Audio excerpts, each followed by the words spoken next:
Sean Patrick Duffy was just sworn in a couple of months ago, as the Secretary of Transportation. He is the father of 9 children, and don't knock that at all. I got 6 myself.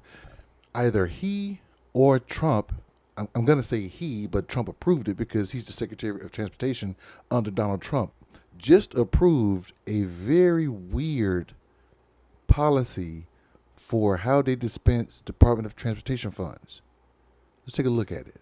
A policy memo has just been released on how the Department of Transportation is going to utilize its funds moving forward, how it's going to revitalize the country moving forward. And it reads like this. This order updates and resets the principles and standards underpinning U.S. Department of Transportation policies, programs, and activities to mandate reliance on rigorous economic analysis and positive cost-benefit calculations to ensure that all DOT grants, loans, contracts, and Department of Transportation supported or assisted state contracts bolster the American economy and benefit American people.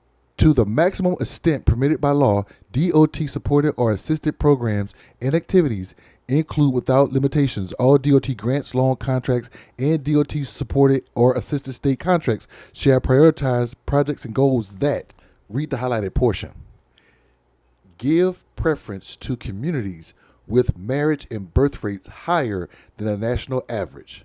I want you to pay very close attention to that highlighted portion.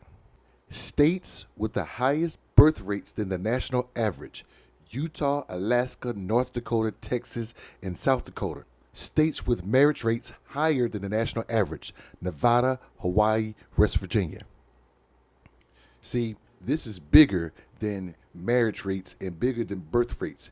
This is where are we going to see the most improvement in the United States. We all know that in the last Trump administration, they had infrastructure week every week for 4 years and nothing happened. This country is literally falling apart. The Eisenhower program that got the highway system across the United States ended roughly around 2008, 2009 timeframe.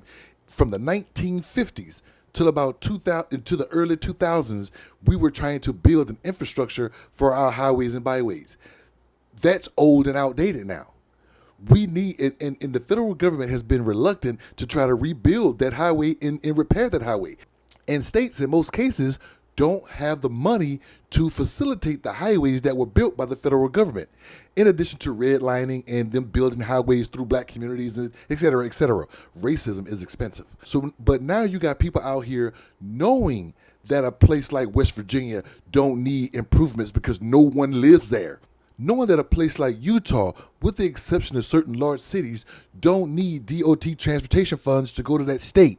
But it doesn't matter. They don't care. When they say they want Department of Transportation funds to go and revitalize those states that have a higher marriage rate and a higher birth rate, what are they trying to tell you? What do you think that is?